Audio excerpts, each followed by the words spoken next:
नमस्कार। Desert storm से मैं विमल शर्मा। डेजर्ट स्टॉर्म लेकर आ रहा है एक नई पेशकश, कहीं अनकहीं। ये कार्यक्रम जैसलमेर की महिलाओं के लिए प्रसारित किया जा रहा है।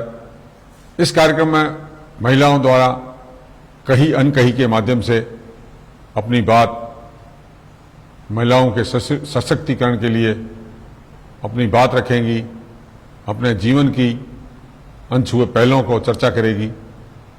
इनसे चर्चा करेगी हमारी एंकर योगिता सोनी, और हर रविवार को ये दोपहर 2:30 बजे के लगभग प्रसारित किया जाएगा। इसे देखना ना भूलें, जरूर देखें।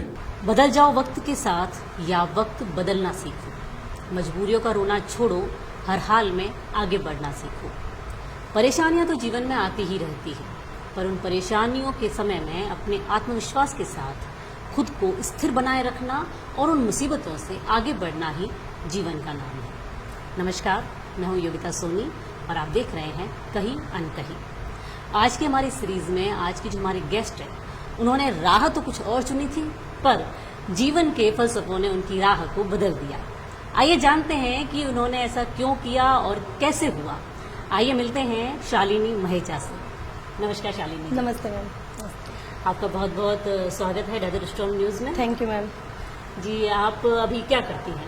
मैं अभी टीचर हूँ, मॉन्टेसरी स्कूल में पढ़ाती हूँ और साथ में अपना कोचिंग चलाती हूँ। जी, ये तो आपकी राह नहीं थी, आपने ऐसा सोचा नहीं था कि मुझे टीचर बनना है?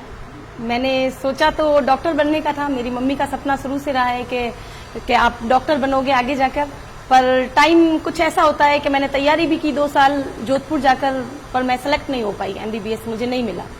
फिर मेरा वापसी हुई जैसलमेर की तरफ, तो मैंने ग्रेजुएशन के लिए गई मैं कॉलेज के दौरान मैंने कोचिंग भी की, केमिस्ट्री की। वहां से मुझे कहीं रास्ते में ही एक संजोग जैसे आप कह सकते हो, वहां से कोई एक ऑफर आ गया मुझे किसी गवर्नमेंट स्कूल में पढ़ाने का, गेस्ट फैकल्टी के रूप में। और वो एक ऐसा सब्जेक्ट था जो बहुत ही टफ था, जो मैंने 12th में उसको टफ माना था। पर मुझे ऑफर किया गया, जब मेरा एक बार से तो हाँ निकल गया, पर मैं बहुत डरी थी कि शायद मैं पढ़ा पाऊंगी भी या नहीं पढ़ा पाऊंगी। फिर मैं डर के हाँ तो भर दिया, पर घर आके मैंने कहा, अपने टीचर को कॉल कर दिया जिन्होंने मुझे वही सब्जेक्ट पढ़ाया था। मैं फिजिक्स की बात कर रही हूँ। तो कॉल किया कि सर ऐसी ऐसी बात है। तो सर ने कहा कि कोई दिक्कत नहीं, आप जाओ पढ़ो, मैं हूं ना, क्यों टेंशन ले रहे हो। पर हकीकत बताऊं, मेरी एज भी उस वक्त ये नहीं थी कि मैं किसी बोर्ड के आगे लिख सकूं। मैं खुद भी एक बच्ची थी, स्टूडेंट थी, पर फिर भी मैंने जाकर वहां पे फर्स्ट डे परफॉर्म किया। जो मुझे नॉलेज में था, जो मैंने 3 साल तैयारी की थी MBBS के लिए, जो एग्जाम के लिए, वहां जाके मैंने देखा और बच्चे बहुत खुश हुए मेरे पढ़ाने के बाद। तो मुझे भी एक मोटिवेट मैं खुद हो गई उनसे।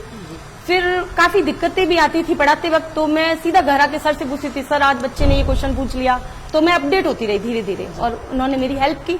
और आज ये स्तर हो गया है कि मुझे 11th 12th का सब कुछ पता है कि बच्चा पूछेगा भी क्या। ये चीज हो गई। मतलब आप शुरू से आप टीचर बनना चाहती थी, लेकिन आपकी मम्मी का सपना था डॉक्टर बनने। तो वो जो मन था ना, वो अपने आप उस क्वालिटी को ले आता है कैसे भी करके। आपने वो 3 इडियट वाली बात को बता दिया कि अक्सर पेरेंट्स जो चाहते हैं, बच्चे वो नहीं चाहते। और होना भी नहीं चाहिए कि वही बने हम जो हम चाहते से हैं, या जो हम चाहते हैं बनना। और मतलब टीचर की जॉब की क्यों? डॉक्टर तो एक ज्यादा रेपुटेड जॉब मानी जाती है कि टीचर के। पर मैं जब भी पढ़ी हूँ ना, मैंने खुद ने BSc किया है, MSc किया है, या 11th 12th किया है, तो मेरे लिए एक टीचर का दर्जा भगवान से कम कभी नहीं रहा। मतलब वो भगवान से भी ऊपर है। तो वो जो रेस्पेक्ट टीचर में मिल सकती है ना, वो शायद डॉक्टर के IAS में भी नहीं मिल सकती। आपने तो वो वही बात कर ली कि गुरु गोविंद दो खड़े का के लागू पाए, बलिहारी गुरु आपके गोविंदियों मिला है। सही बात है मैम। गुरु एक कुम्हार की तरह होता है, वही घड़ सकता है जी। तो इस फील्ड में आप आगे क्या करना चाहती हैं? आगे आपका क्या एम है? मेरा एम है, मैं गवर्नमेंट की तैयारी करना चाहती हूँ, गवर्नमेंट लेक्चरर की तैयारी करना चाहती हूँ। पर तैयारी इतनी हो नहीं पाती है क्योंकि मैं प्राइवेट सेक्टर में भी हूँ, कोचिंग चलाती हूँ, पर फिर भी मैं संघर्ष कर रही हूँ। आज मेरी शादी के बाद भी मैंने पूरी पढ़ाई मैंने अपनी शादी के बाद की है। मैं BSc फाइनल एग्जाम भी मैंने शादी के बाद दिया है, यहाँ तक B.Ed भी बाद में किया है, MSc भी बाद में किया है, और टीचिंग के लिए तैयारी कर रही हूँ गवर्नमेंट के लिए। अभी तक का जो आपका है, मतलब आपने यहाँ तक का जो सफर किया है, इसका क्रेडिट आप श्रेय किसे देना चाहेंगे? श्रेय तो मैं शुरू से ही मोटिवेट तो अपनी मम्मी से हुई हूँ, क्योंकि वो खुद भी एक गवर्नमेंट टीचर है, और एक परिवार को साथ में लेकर जो संघर्ष उन्होंने किया है, जब उनके पास फैसिलिटी नहीं थी तो हमारे पास तो इतनी फैसिलिटी है तो हम क्यों नहीं कर सकते। तो मैं मोटिवेट तो उनसे हूँ, पर मेरे ससुराल वालों ने बहुत हेल्प की है इस चीज में।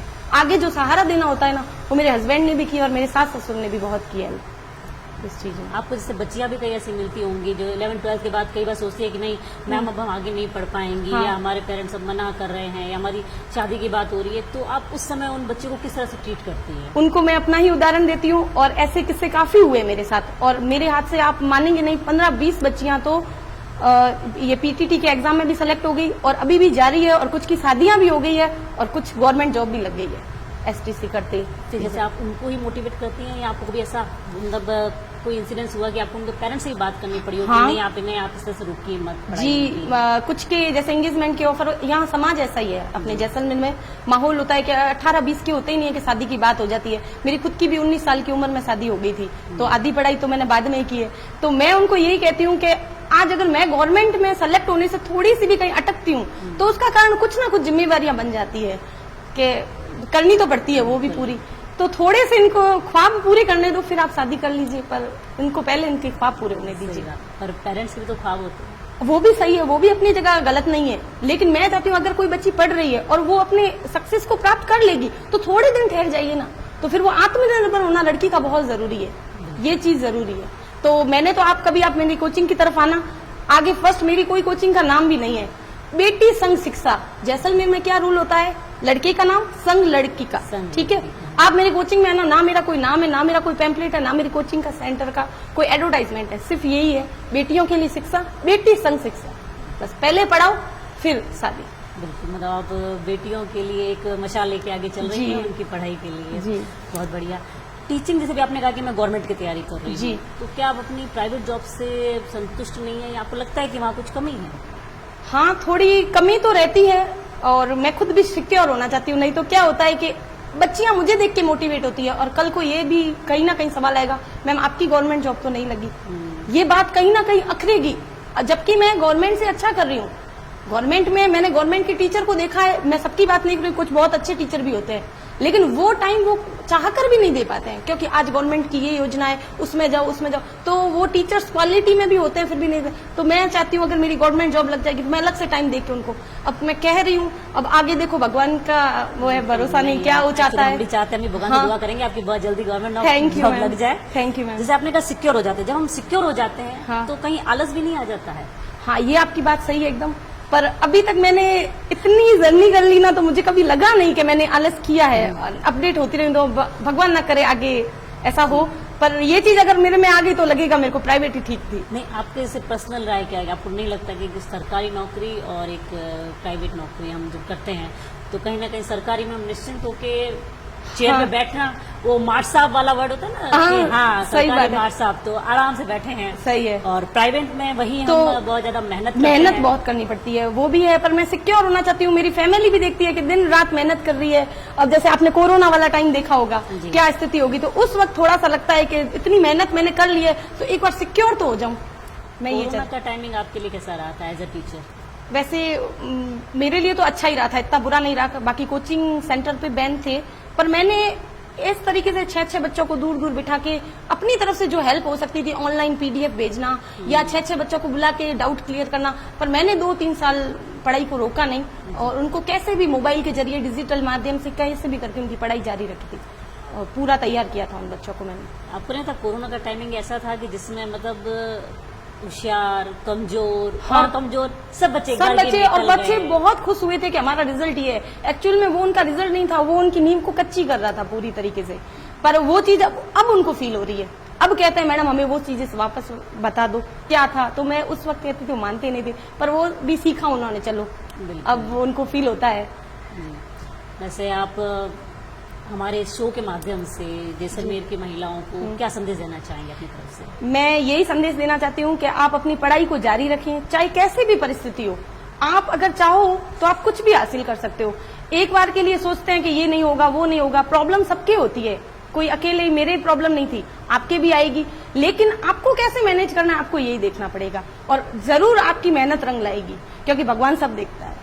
बिल्कुल, हमारा भी पर्पज यही है कि हम इस शो के माध्यम से उन महिलाओं को जो कहीं ना कहीं अपनी जीवन में हार मान चुकी है, अपनी समस्याओं से वो संघर्ष नहीं करना चाहती है, उन्हें कहीं ना कहीं एक मोटिवेशन मिले, उन्हें कहीं ना कहीं लगे कि नहीं हम भी कर सकते हैं।